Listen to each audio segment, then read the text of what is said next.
Assalamualaikum warahmatullahi wabarakatuh, Pak Darul. Waalaikumsalam warahmatullahi wabarakatuh. Apa kabar hari ini, sehat Pak Darul? Alhamdulillah, atas karunia dari Allah hari ini saya sehat Pak Raffi. Oke, hari ini kita ketemu untuk mendiskusikan pra-observasi Pak Darul. Nantinya saya akan mengobservasi kelas panjenengan. Siap. Ada hal yang ingin saya tanyakan Pak Darul, nanti ketika saya observasi tujuan pembelajaran apa yang disampaikan Pak Darul. Ya, siap. Ya, tujuannya apa Pak Darul? Ke anak-anak itu nanti pembelajarannya tujuannya apa? Untuk tujuan pembelajaran yang ingin saya capai yaitu peserta didik mampu menganalisis ketentuan pernikahan dalam Islam. Itu yang pertama. Yang kedua, peserta didik mampu mengevaluasi proses pernikahan yang sah dan tidak sah menurut Islam. Oke, saya ulangi lagi jawabannya, saya rangkum. Pak Darul, nanti ketika saya observasi satu tujuan pernikahan yang ingin dicapai, peserta didik mampu menganalisa aturan pernikahan di dalam hukum Islam. Yang kedua, peserta didik mampu mengevaluasi ketika melihat prosesi pernikahan bisa membedakan sah dan tidak sah. Ya, berikutnya Pak Darul. Tadi tujuan, sekarang saya ingin kira-kira area kompetensi apa yang ingin dikembangkan saat observasi nanti Pak Darul. Saya bisa membantu. Nanti observasi yang ingin saya kembangkan adalah terkait dengan media dan metode terkait dengan pembelajaran materi munakahat atau pernikahan di dalam Islam. Jadi fokus saya itu pada metode atau media pembelajaran, sehingga nanti peserta didik mampu menyimak dengan antusias, memahami materi pembelajaran dengan memanfaatkan media atau metode pembelajaran yang kekinian. Oke, saya rekap dulu. Luar biasa Pak Darul. Jadi yang ingin dikembangkan dari kompetensinya Pak Darul nanti adalah media yang dipakai, kemudian metode yang dipakai, apakah sudah tepat dengan tujuannya, kemudian Pak Darul mencoba membuat media dan metode yang kekinian juga. Semoga dengan hal itu antusias peserta didik itu bisa luar biasa, bisa meningkat sehingga tujuan akhirnya, tujuan belajarnya bisa tercapai. Oke, luar biasa, menarik sekali Pak Darul. Kalau boleh tahu itu jenis media yang akan dipakai nanti, kemudian metodenya nanti itu apa Pak Darul? Kalau untuk media biasa saya gunakan adalah PPT atau PowerPoint untuk kaitannya materi munakahat, dan untuk kaitannya dengan metode yang boleh saya gunakan adalah metode pembelajaran berbasis proyek. Jadi nanti saya akan meminta peserta didik untuk membuat video terkait dengan pernikahan, praktek simulasi. Pernikahan simulasi. Nanti pernikahan yang sah menurut Islam itu bagaimana dan tidak sah menurut Islam bagaimana, nanti dibuat video. Nanti tugas secara kelompok peserta didik. Oh ya, luar biasa Pak Darul. Oke, pertanyaan terakhir Pak Darul. Di awal tadi tujuan sudah, area kompetensi yang dikembangkan sudah. Terakhir saya ingin bertanya tentang strategi. Strategi apa yang akan dipakai Pak Darul nanti dalam menunjang tercapainya tujuan pembelajaran ke anak-anak di Pak Darul. Coba sampaikan ke saya Pak Darul. Ya, saya akan mempersiapkan kaitannya video-video terkait dengan munakahat. Di sini akan saya berikan satu contoh bagaimana prosesi pernikahan yang sah menurut Islam dan tidak sah menurut Islam, tapi juga saya tekankan bagaimana kaitannya antara syarat dan rukun Islam ini dalam hal ini. Kaitannya apa namanya, syarat sah rukunnya nikah itu.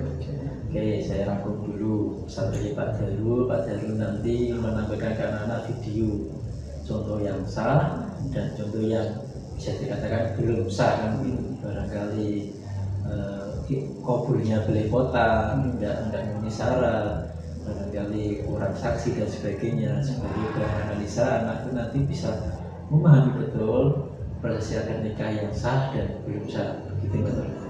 Oke, luar biasa strateginya. Sampai ketemu di observasi nanti Pak Darul. Semoga apa yang direncanakan semua berjalan dengan lancar. Ya, ini kepentingan peserta didik murid-murid kita supaya meningkat kompetensinya dan bisa sesuai dengan tujuan pembelajaran. Terima kasih Pak Darul Sama-sama, Pak Darul. observasi kita kali ini. Nanti kita ketemu di kelas. Siap. Mantap. Assalamualaikum warahmatullahi wabarakatuh. Iya, waalaikumsalam warahmatullahi wabarakatuh. Oke. Terima kasih.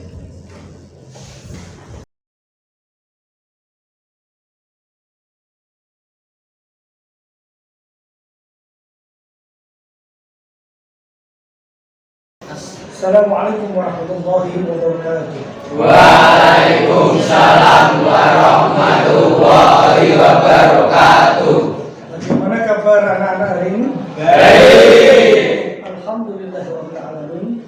Kalau kabar kalian semua baik-baik dan Allah memberikan kesehatan pada kita semua. Baik anak-anakku, pada kesempatan yang berbahagia ini kita akan mempelajari bab munakahat atau pernikahan. Dalam kehidupan sehari-hari kita pasti pernah mendengar istilah munakahat atau pernikahan. Kira-kira anak-anak ada yang tahu arti tentang munakahat atau arti dari munakahat? Coba tunjuk jari. Ya, Mas. Bersatunya laki-laki sama perempuan. Bersatunya laki-laki dan perempuan. Baik. Pendapat yang luar biasa. Ada lagi? Silakan. Ahad yang menaklukkan laki-laki dan perempuan. Kan yang menghalalkan laki-laki dan perempuan. Baik, untuk lebih jelasnya, Bapak akan menjelaskan pengertian munakahat atau pernikahan menurut syariat. Bagaimana? Mari simak PowerPoint yang Bapak siapkan.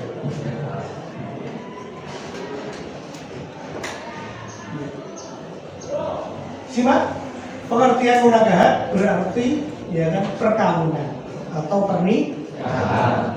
Dalam istilah syariat, nikah berarti melakukan suatu akad atau perjanjian untuk mengikatkan diri antara seorang laki-laki dan seorang perempuan serta menghalalkan hubungan kelamin antara keduanya dengan dasar sukarela dan persetujuan bersama demi terwujudnya keluarga yang bahagia yang diridhoi oleh Allah Subhanahu wa Ta'ala.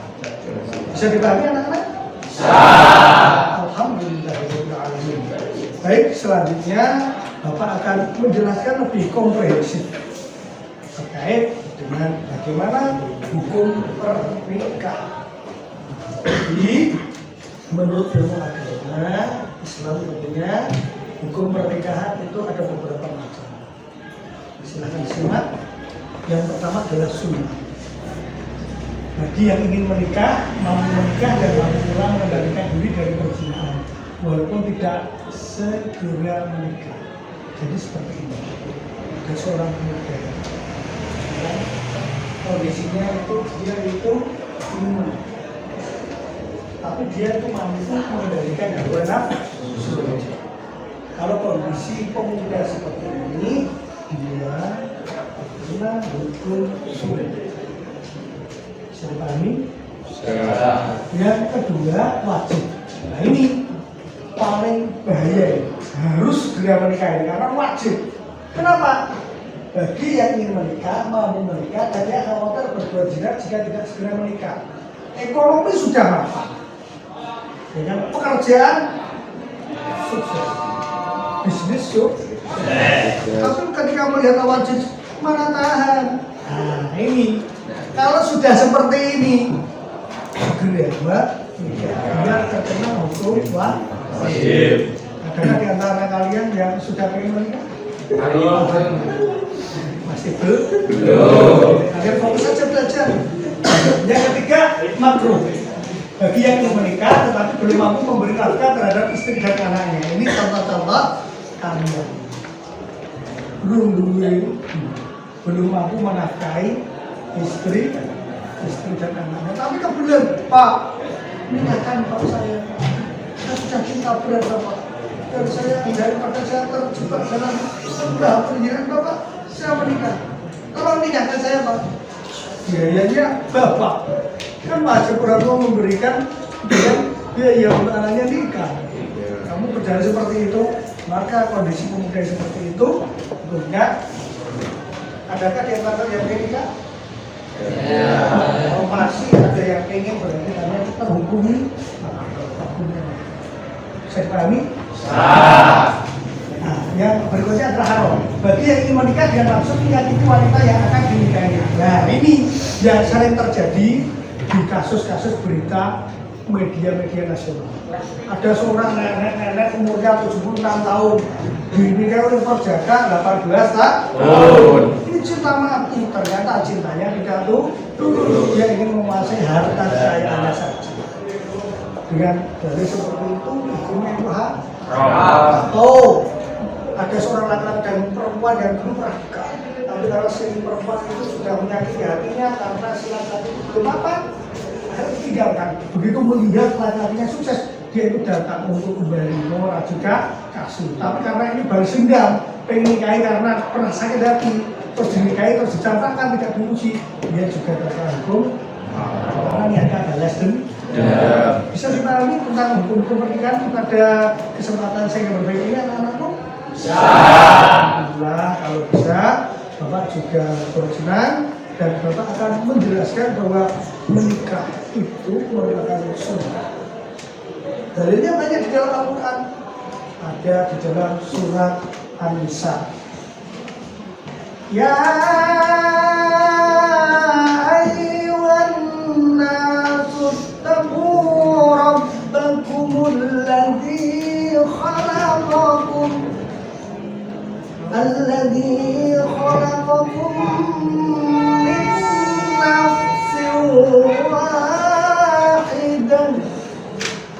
من نفس واحدة وخلق منها زوجها وبث منهما رجالا كثيرا ونساء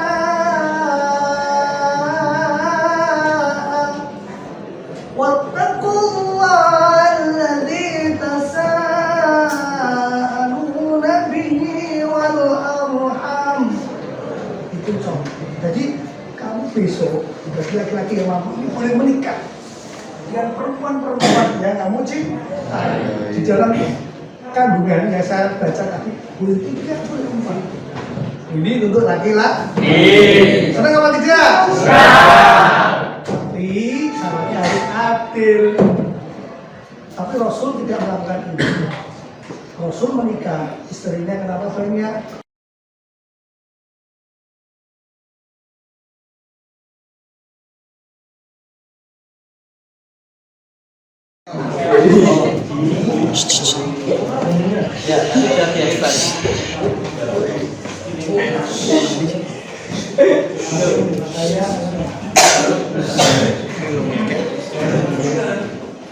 Saudara Ahmad Nasrullah bin Mustafa, saya nikahkan engkau dengan anak perempuan saya yang bernama Sarah binti Musripan dengan mas kawinnya berupa 10 gram emas dibayar.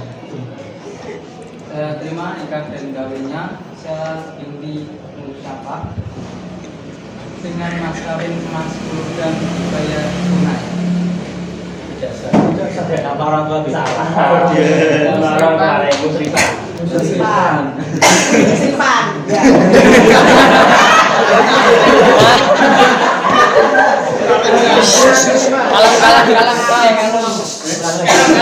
Kalam. Oh, Musripan. Saya terima nikah dan kawinnya Sarah binti Musripan dengan mas kawin emas 10 gram dibayar tunai. Ulangi lagi. Saya terima nikah dan kawinnya Sarah binti Musripan dengan mas kawin 10 gram dibayar tunai. 10 gram emas. 10 gram emas dibayar tunai. Ulangi lagi. Sekali lagi Pak Darul dulu terus kamu ya.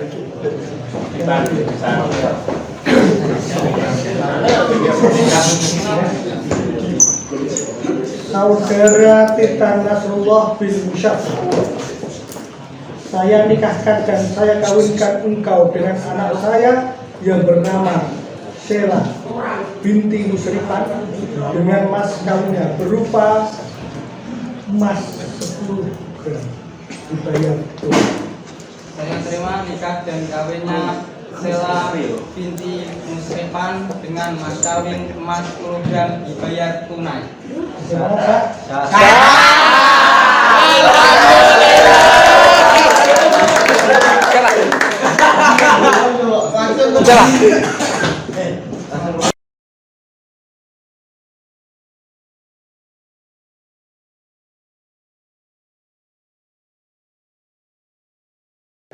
Baik, anak-anakku, kita telah melaksanakan tadi simulasi tentang pernikahan. Kira-kira menyenangkan apa tidak?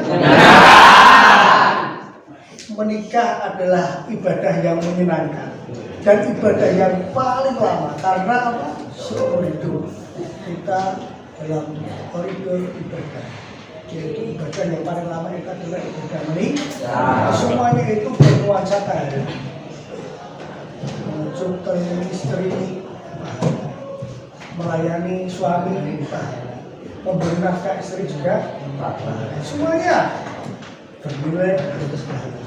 Dan selanjutnya Bapak akan membentuk 6 kelompok dan masing-masing kelompok harus membuat video tentang simulasi pernikahan dan dikumpulkan minggu depan. Sepakat anak-anakku? Sepakat. Terima kasih, tetap semangat dalam belajar dan semoga kalian sukses. Amin. Sekian. Assalamualaikum warahmatullahi wabarakatuh. Waalaikumsalam warahmatullahi wabarakatuh.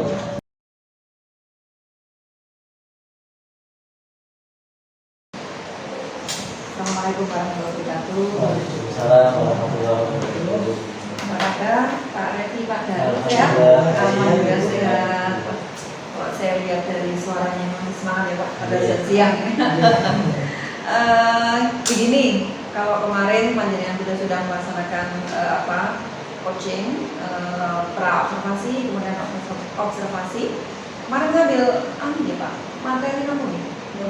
Munakahat berarti pernikahan. Oh, okay.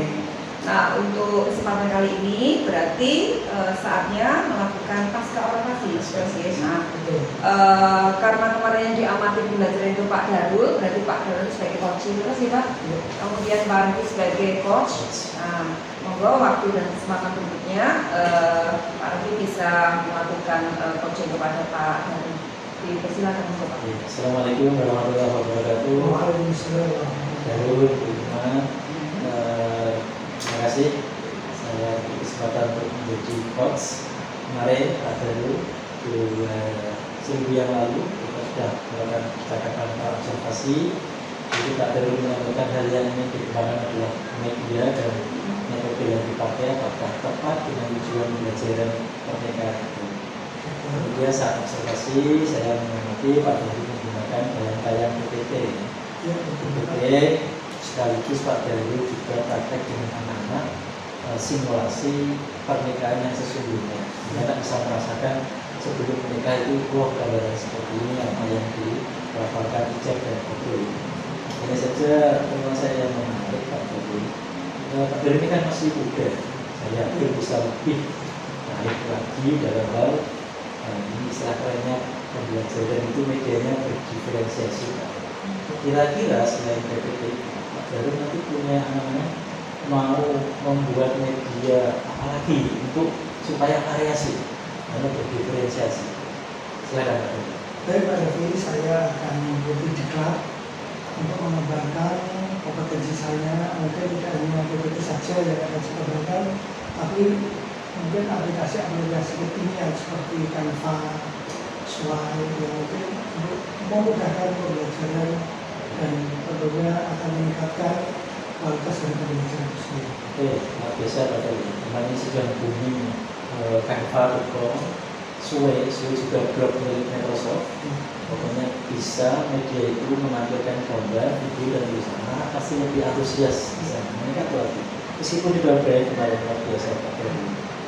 Kemudian saya melihat itu ada beberapa anak yang masih bingung saat praktek Pak Darul. Saat baru untuk implementasi gurunya melakukan ayat suci Al-Quran yang merdu luar biasa. Ketika praktek itu anak masih ada yang bingung lagi untuk mengatasi ini nanti Pak Darul mau membuat apa mungkin ini kan desa terbaru namanya RKPD. Ya, anak itu punya masing-masing RKPD sebelum praktik. Jadi pegawainya itu. Dan ini bisa meningkatkan kesadaran diri. Sebenarnya ada beberapa yang bingung ketika dengan ngajak simulasi. Seperti apa Pak Dharma? Ya, ke depan saya akan memberikan penekanan dan pengulangan terkait dengan tata cara pernikahan sehingga materi-materi yang dibahas oleh sedikit dapat lebih dipahami lebih lagi. Dan untuk lembaga kerja secara detail atau yang lebih dikenal dengan RKPD akan kami buat secara detail sesuai dengan kompetensi dasar sehingga ke depan setiap materi akan mengembangkan juga beberapa dan ajar dan tentunya RKPD ini akan merangsang strategi untuk lebih menguasai pembahasan. Oke, terakhir Pak Dharma, kita dulu menyebutkan medianya mau divariasi dengan itu juga, kemudian juga menempatkan masih muda atau tidak, aja. Satu lagi yang terakhir, bagaimana tadi menyampaikan akan segera membuat RKPD. Pertanyaan saya, kira-kira itu mau dieksekusi atau dilakukan kapan? Pendaftaran tempat online ini ada dorongan ya, atau diajak atau tidaknya atau membuat RKPD ini bisa dijelaskan saya ya, ini kapan, sehingga tentunya punya waktu yang patut dan jelas. Sementara sebenarnya Pak Edi mungkin besok akan saya lakukan yaitu pembelajaran mungkin melalui YouTube itu memberikan satu kita karena itu melalui materi-materi yang diadakan oleh Gubernur atau diadakan oleh Dinas Pendidikan Provinsi Jawa. Sehingga ke depan kompetensi saya sangat kembang sehingga secara detail dapat menguasai setiap sub-sub kompetensi dari pembelajaran pendidikan. Oke, luar biasa Pak Dharma. Jadi jawabannya secepatnya, karena kita selaku guru itu sudah tidak sabar. Kalau melihat anak itu kurang antusias dikit itu kita perbaiki lagi. Kalau itu ada yang cepat, perbaikannya menggunakan PTK untuk biasa lagi. Oh, coba media ini terus dijadikan laporan menjadi PTK. Luar biasa Pak Darul, ucapkan selamat. Ya. Terima kasih. Ada pesan dari Mas Nadiem Makarim buat kita semua. Guru yang luar biasa bagi beliau, guru yang tidak berhenti berinovasi. Akhirnya saya ini semoga seperti yang dipesankan Mas Nadiem Makarim. Ya, itu terima kasih. Assalamualaikum warahmatullahi wabarakatuh. Waalaikumsalam warahmatullahi wabarakatuh. Luar biasa ya. Saya kok sangat antusias mengikuti kegiatan coaching ini. Pak Refri luar biasa sebagai coach, memberikan motivasi, kemudian memberikan barangkali saran ya terkait dengan apa? Bisa mungkin itu pertanyaan berbobot. Iya, Menanyakan dengan sesama. Iya, siap. Iya. Kemudian Pak Darul juga sebaliknya memberikan argumen-argumen yang luar biasa. Saya yakin ini kalau guru-guru muda dan terus bergerak dan menggerakkan, Indonesia akan luar biasa Pak di tahun datang. Terutama tadi masukan terkait dengan pembelajaran diferensiasi ini saya juga setuju karena anak itu kan tercipta sangat variatif ya, melimpahkan dan kemampuan yang berbeda-beda sehingga tentunya karena anak berbeda tidak bisa kita melakukan pembelajaran dengan yang sama, yang berbeda-beda. Tadi sudah tepat diberikan bermacam media, kemudian Pak Darul juga melakukan pengembangan diri yang luar biasa, tadi sudah diberi saran dan ini tentunya juga kembali kepada peningkatan kompetensi kita sebagai guru di sekolah. Guru yang hebat itu guru yang bisa menghebatkan siswa. Sebaliknya siswa hebat ada guru hebat di belakangnya. Nah, ya saya kira mungkin cukup konferensi kali ini. Matur suwun Pak Refri, matur suwun Pak Darul. Semoga berikan manfaat bagi kita semua. Assalamualaikum warahmatullahi wabarakatuh.